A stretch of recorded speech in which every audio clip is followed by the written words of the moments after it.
Hungry?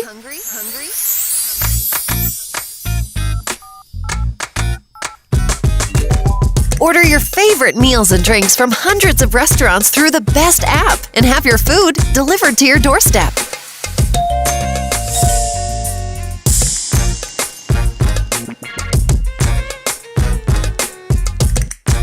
Download the Afri delivery app now. Hey, first and foremost, let me say thank you so much for that meal. It was great. That food, hey, it was good. Yeah. It was good. And the fact that I don't have to know the restaurant and it can be brought to me, wonderful. Yeah. Exciting. So asante sana. Now I've got to experience Afri delivery. Yeah. Even my whole time being here, I've got to experience it. Now I want to hear the story about it from birth. I've understood where the name came from and where the idea came from. Yeah. But now let's get to hear the rest of the story. So, this thing in Zim has not worked out. The cab service. Yeah. You're now in Kenya with, what's his name again? Jens. Jens. Yeah. You're now with Kenya from. Where's he from? It's German. He's German. You're with He's alright, dude. Yeah. And you've maxed out your mom's cards. Everything. We're riding on zero. Endelea. So I decided, you know what? If the taxi thing couldn't work, then I think our second app would work. So Afri delivery. It was called Afri Food. I took everything from Hello Food. It's just Hello. I left them. So I call my friend in Zim and I tell him, man, I want to fly to Zim. I want to see whether we can launch this thing there. He's like, you know what? Sure, come down. I check, and I remember this is like what happened. I checked my mom's card. It has $263 left. The cheapest flight ticket to Zim is $200. Instantly.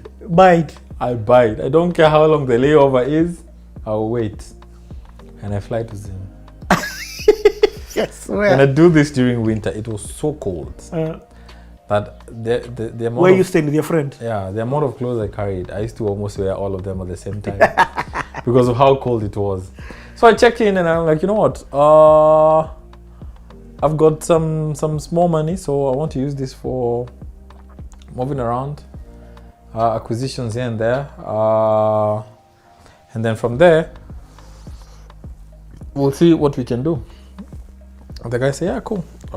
So he moved me around, introduced me to a few restaurants, told them about my idea. I showed them my MVP, asked them, do you want to ride on this? A good number of them said yes. Some of them were hesitant to sending us their menus and so on.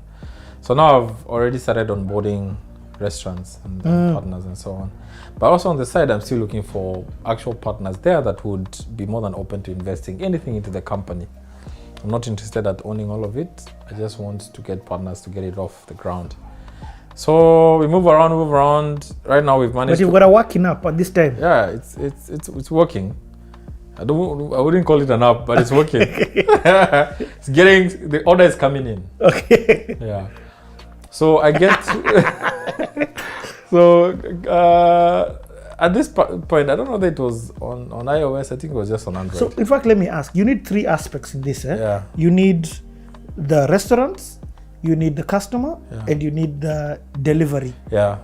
So, at this time, where you started is by getting the restaurants. Yeah. Okay. I still don't have the delivery. Or the customers. I don't know what my plan was because I didn't have delivery guys. Was I going to buy? I think I was going to buy two bikes. My partners there would. I don't remember, but I didn't have bikes. And you don't have a return ticket back to Kenya? No. Why? For what? Yeah. So at this time, so we get a few restaurants. I'm already settled in.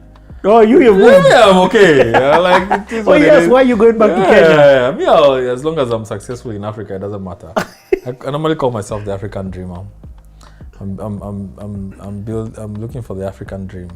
Okay, I love it. So yeah, and then I get a few restaurants here and there, but I'm struggling because first of all, the cash that I had, I can't get it in.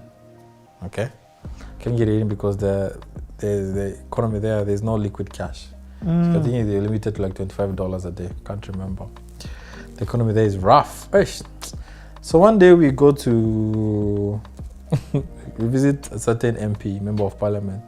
He's my friend's friend. And when we were having a chat with this guy, we went to see him so I could see whether I could invest. He told us, man, I see what you're trying to do and what you're trying to launch. I wanted to launch both Afri Taxi and Afri Delivery at the same time. But if you really want to become successful, try with this, try Angola or Zambia. Those are the upcoming markets in the south. And I was like, come again? We were having breakfast at his house. He called us to his house at 7 in the morning. Yeah. You ever heard of a meeting you're going at 7 in the morning at someone's house? And this guy was eating a full meal. Ugali and omena at 7 in the morning. Like, what kind of human being is this? 7! I was like, and man. Yeah. So the guy told us that, and I was like, oh, okay, cool. And then I asked a friend, do you have anybody in Zim, in Angola or Zambia? The guy said no. I'm like, yes, okay, I guess it's another one of those days. Then, yeah, so this is the most important part of the story. How, because most people ask, how did you get yourself in Zambia? Why Zambia? I remember in 2012, Walker, the guy that I called to come to Zambia, to come to Rwanda with me, when I was running my DJ Academy, this is 2012 or 20, before, way before. He came and told me that he had a dream that I had a successful business in Zambia. I don't know whether he can remember this, but I remember him telling me that. And based on that thought, that's how I moved to Zambia. But how did you even get the money to come to Zambia? I had some cash saved. Okay. It was small money, it was less than $3,000. Okay, saved. Saved. So, Some plane of, ticket, some of them from my mom. plane ticket one way. One way, and I think 2 Gs something. So did you leave immediately soon after that, after the MP told you that? Yeah, the following week. I went to church on Saturday. Sunday I was out. Yeah. And then, so when did you arrive Zambia for the first time? So I came to Zambia, I think 26th of October. I can't remember. What year? 2016. Uh-huh. Yeah. So at this time, when Had you been to Zambia before? No, Never. never. I booked a one-way flight again, Emirates. I was like, you know what? I'm going to Zambia first class. I took the small money that I had, booked an Emirates. Emirates, let me tell you, those, even the economy feels like a first class. Yeah. And that's how I landed here at like 5, 6 in the morning, 6 in the evening. So do you know anybody in Zambia? No, I land and I asked the guys at the airport, tell me the closest hotel to here. They tell me Mika Hotel. Take me there. Cab, Take me there. I checked in there for 3 days, 4 days. But I had come for a very specific thing. To do some market research. To see if this product will work here. Yeah. Okay. And I was able to afford this because I was still maxing my mom's cards. Either way. So I still have some leeway. And you know, my mom tells me she's still paying those cards up to this day. Told me she pays $300 a month for those cards. Yeah, all of them. Anyway, so I checked into the hotel. Yep. And wait, okay. Let's take it over. Let's take it on from there. Let's just pause for 1 second.